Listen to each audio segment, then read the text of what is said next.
Hello guys, Lee Wakefield here. I'm deciding to make a separate video on this DC07 because it has several things we need to fix on it, and I realize that I have to talk pretty loud for you guys to hear me, because I look back on the videos when I edit them and I see I'm pretty quiet, and I could just up the amplification of my voice, but then it would sound a bit weird, so yeah. But as you guys know, I left off that video without us actually soldering and splicing the wires together. So yeah, there they are. So we need to do that. So I'll get my soldering iron up and ready, but before that, I'm just going to clean out this HEPA filter because I actually grew my meal here to help me with it. So noise alert.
So I just vacuumed that out, so it does look a bit better now. It's a bit fuzzy now, but that's okay.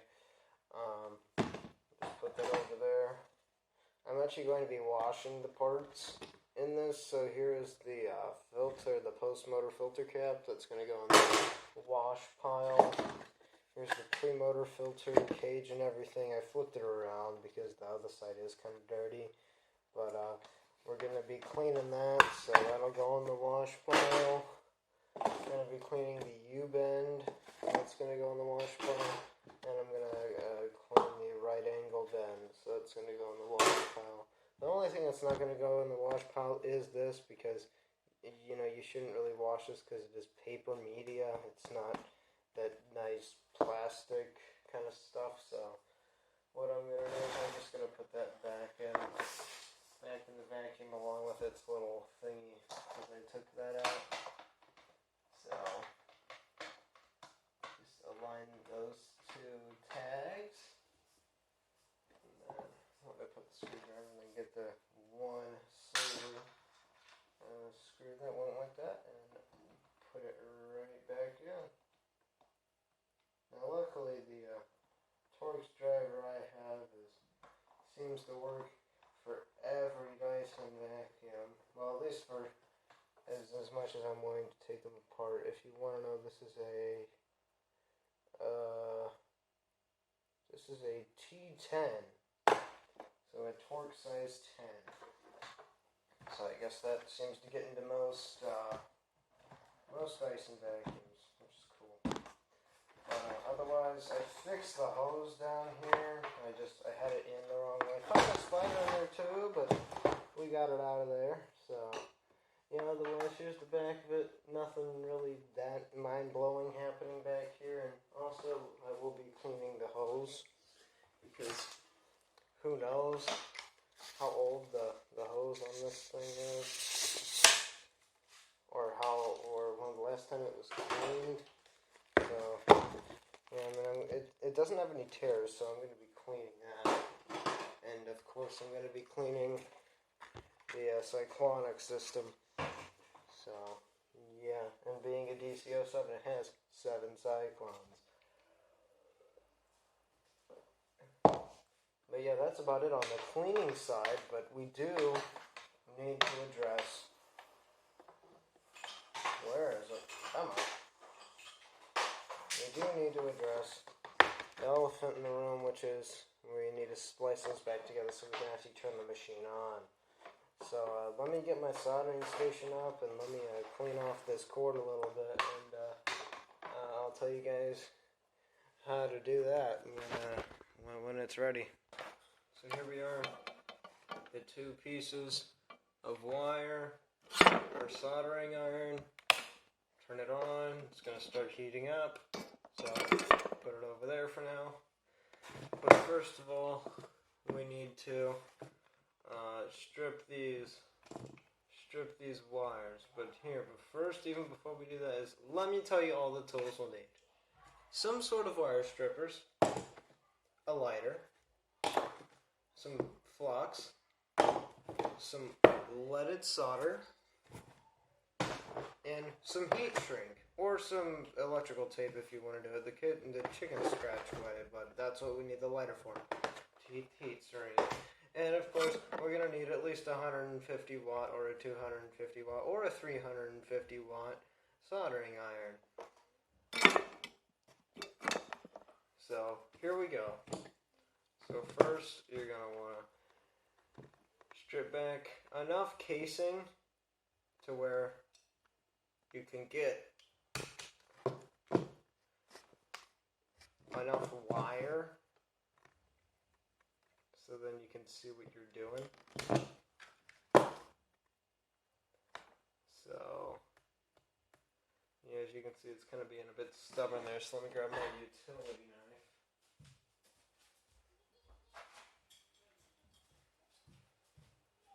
So it might be handy to have one of these too.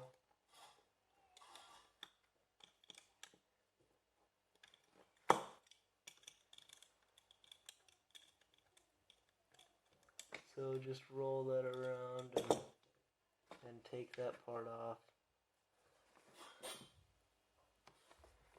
Alright, so now that we have that like that, one second. Man, I cut too far. Just know this is really a trial and error thing. Just depends. So, take your time. It's a learning experience. You know, take it easy.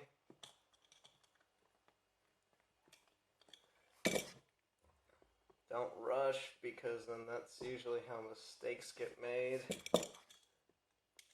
But, yeah, I guess your worst enemy here is going to be getting the casing off.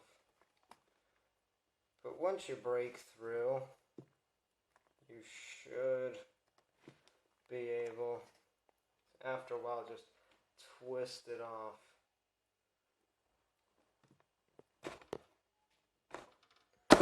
Ooh, my bad. Sorry about that, guys. Guess I'm getting a bit aggressive. But the reason why you heat your iron up right now is so then you, so while you do this and prep the wire, it's already ready. Alright, there we go. So here is our wires. So as you can see, live, neutral, there's no ground because it is a double insulated tool. So what we're going to want to do is pull this stupid protective paper off and then cut this yarn with those scissors I had in the last video. So here they are. So yeah, you're probably going to need a lot of things to do this, but in the end it's probably going to be worth it. So just snip the come on, there you go. So snip those, and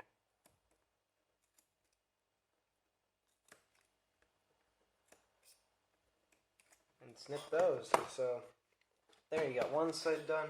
Don't strip those back yet, but now get the other side. So about the same length to cut away. So about there.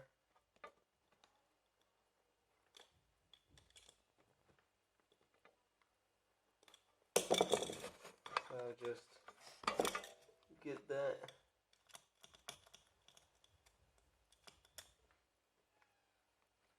Get that right there. And just work it around until you get pretty much all the sides open. And if I didn't mention already, this is a how to fix your cord that you ran over with your vacuum, as this person did with theirs. So I'm going to be fixing that because I do like the older Dyson vacuums, and I want this one to work fully. So there we go. Sorry about that again. But here we go. Pulled the sheathing off. So yeah, about the same wire length. Of course, you're going to have to peel all that protective tissue paper off and then cut off the pieces of yarn again. There we go. It's one strand.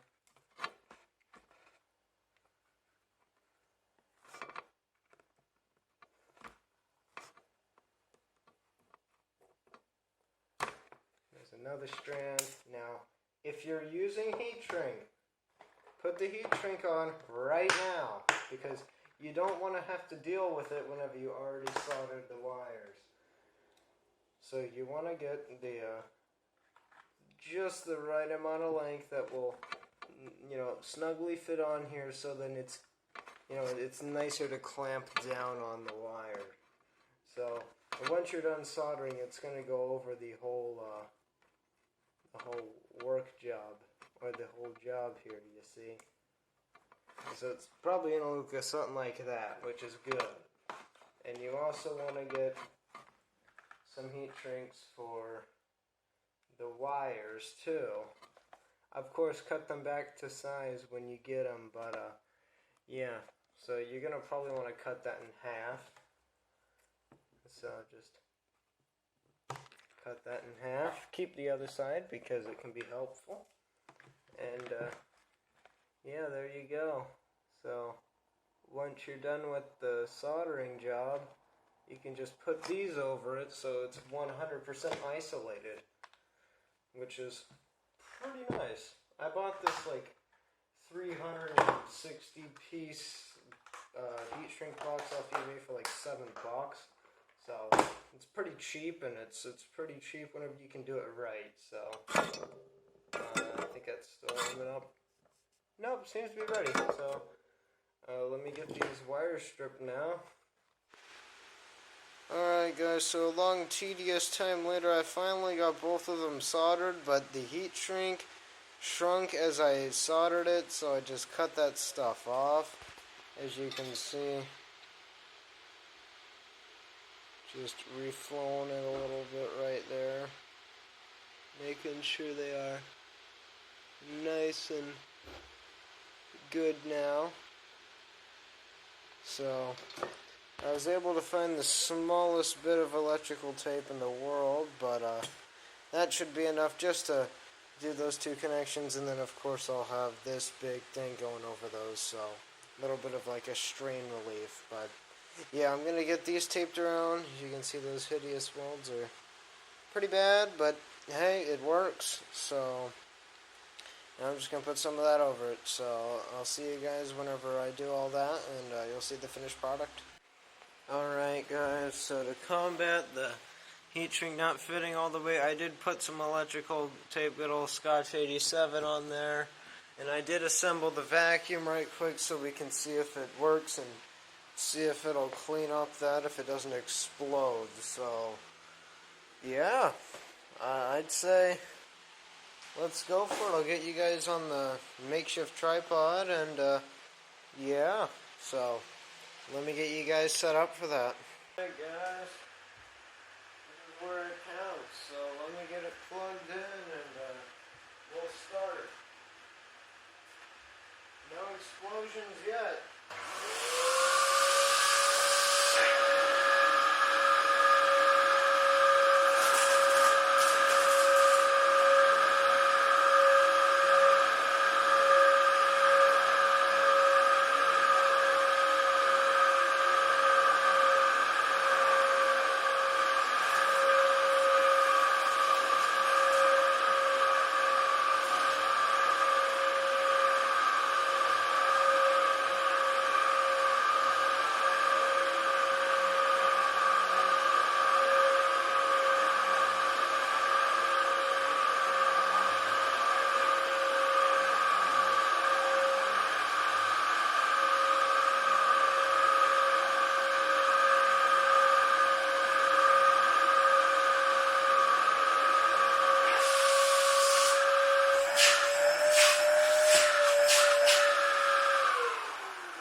Alright guys, so luckily it worked. Did a nice job on the carpet, and there's the stuff inside of there, so yeah, I'd say it's safe to now, fully take it apart. Well, take what I can off of it and clean it, so yeah, I call that good. So I think that's gonna be it for this. I'm just gonna, wipe it down with a rag and stuff, but otherwise, yeah, thanks for hanging out with me and, solder and stuff, even though I'm not very good at it, but it's nice to see that it worked.